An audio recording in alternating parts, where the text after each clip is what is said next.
Hello friends, ഇന്ന് നമ്മൾ ഉണ്ടാക്കുന്നത് വെള്ളരിക്ക ഒരു ഒഴിച്ചുകറിയാണ് കേട്ടോ. വളരെ സിമ്പിളായിട്ടുള്ള കറിയാണ്. അപ്പോൾ നമുക്ക് നേരം കഴിക്കാണ്ട് തന്നെ പെട്ടെന്ന് തന്നെ വീഡിയോയിലേക്ക് പോവാം. ഇനി ഞാനിവിടെ വെള്ളരിക്ക ഒഴിച്ചുകറിക്ക് വേണ്ടിയിട്ട് ഇതവിടെ ഒരു പകുതി വെള്ളരിക്കയും 2 തക്കാളിയും പിന്നെ മുരിങ്ങക്കായും പിന്നെ ഒരു 1/4 കപ്പ് സാമ്പാർ പരിപ്പ് എടുത്ത് വെച്ചിട്ടുണ്ട് കേട്ടോ. അത് പരിപ്പ് കഴുകി കുക്കറിലിട്ടു. അതിലേക്ക് ഞാൻ ഒരു 1.5 ഗ്ലാസ് വെള്ളം ഒഴിച്ചു. ഇനി നമുക്ക് പരിപ്പ് വേവിച്ചെടുക്കാം കേട്ടോ. ഒരു 2 വിസിൽ കൊടുത്ത് പരിപ്പ് വേവിക്കാം. അപ്പോഴേക്കും എന്താ കഷ്ണങ്ങളൊക്കെ നുറുക്കൽ കഴിഞ്ഞു. ഇനി നമുക്ക് അരപ്പ് നോക്കാം. അതിലേക്ക് ഒരു അരമുറി നാളികേരവും പിന്നെ ഒരു ടീസ്പൂൺ ജീരകം കൂട്ടിയിട്ട് അരച്ചെടുക്കാൻ പോവാണ്. നന്നായിട്ട് പേസ്റ്റ് പോലെ അരയ്ക്കുക കേട്ടോ. അപ്പോൾ ഞാൻ കുറച്ച് വെള്ളം ചേർത്ത് നന്നായിട്ട് അരച്ചു. കണ്ടില്ലേ, ഇതേപോലെ അരച്ചെടുത്തു. ഇനി നമുക്ക് നമ്മുടെ പരിപ്പ് ഇപ്പോൾ നന്നായി വെന്തിരിക്കണു. അപ്പോൾ കുക്കർ തുറന്നു നോക്കിയപ്പോൾ നല്ലോണം വെന്തിട്ടുണ്ട്. അതിലേക്ക് നമ്മൾ കഷ്ണങ്ങൾ നുറുക്കി വെച്ചിട്ടുണ്ടായിരുന്നില്ലേ, അതിട്ട് കൊടുക്കാം. അപ്പോൾ വെള്ളരിക്ക ചേർത്ത് കൊടുത്തു. ഇനി നമുക്ക് അതിലേക്ക് തക്കാളിയും കൂടി ചേർത്ത് കൊടുക്കാം കേട്ടോ.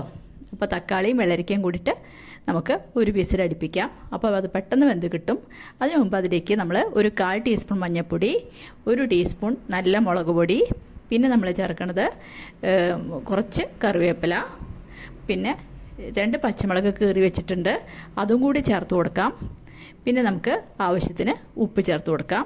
അപ്പോൾ 1 സ്പൂൺ ഉപ്പും ചേർത്ത് കൊടുത്തിട്ട് നമുക്ക് കുക്കർ അടച്ച് ഒരു വിസിൽ കൊടുക്കാം.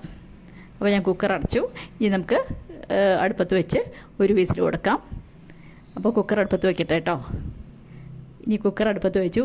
പിന്നെ മുരിങ്ങക്കായ ഞാൻ മാറ്റി വെച്ചു. എന്താ വെച്ചാൽ മുരിങ്ങക്കായ വിസിലടുപ്പിച്ചാലേ ആകെ കുഴഞ്ഞു പോവും. അതുകൊണ്ട് ഞാനൊരു പാത്രത്തിൽ ഒരു ഗ്ലാസ് വെള്ളം ഒഴിച്ച് അതിൽ മുരിങ്ങക്കായ ഇട്ട് ഒരു 1/4 ടീസ്പൂൺ മഞ്ഞൾപ്പൊടിയും ഉപ്പും കൂടി ചേർത്തിട്ട് ഒന്ന് വേവിച്ചെടുക്കാമെന്ന് വിചാരിച്ചു. അപ്പോൾ നമ്മുടെ കഷ്ണം വെന്ത് കിട്ടി. നല്ല പാകമായി വെന്തിട്ടുണ്ട്. നമ്മുടെ മുരിങ്ങക്കായ പുറത്ത് വേവുകയും ചെയ്തു. അപ്പോൾ മുരിങ്ങക്കായ നമുക്ക് കുക്കറിലേക്ക് ചേർത്ത് കൊടുക്കാം.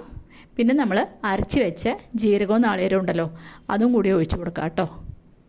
അപ്പോൾ നമ്മുടെ ജീരകവും നാളികേരവും നമ്മൾ ഒഴിച്ചു കൊടുത്തു. പിന്നെ ആവശ്യത്തിന് വെള്ളം ചേർത്ത് കൊടുക്കുക.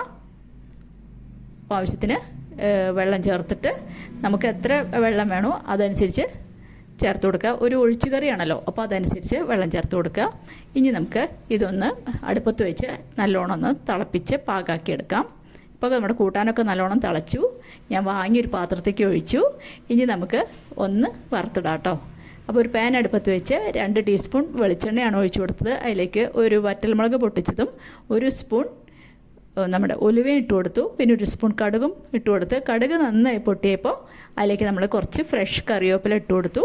ഇനി നമ്മൾ താളിച്ചത് നമ്മൾ വറുത്തിട്ട പാൻ എടുത്ത് നമ്മുടെ കറിയുടെ മീതെ കൂടെ ഒഴിച്ചു കൊടുത്തു കേട്ടോ. അപ്പോൾ നമ്മുടെ സിമ്പിളായിട്ടുള്ള ഒരു കറി തയ്യാറായി ഊണിന്. അപ്പോൾ എല്ലാവർക്കും വീഡിയോ ഇഷ്ടപ്പെടുകയാണെങ്കിൽ ലൈക്ക് ചെയ്യണം കേട്ടോ.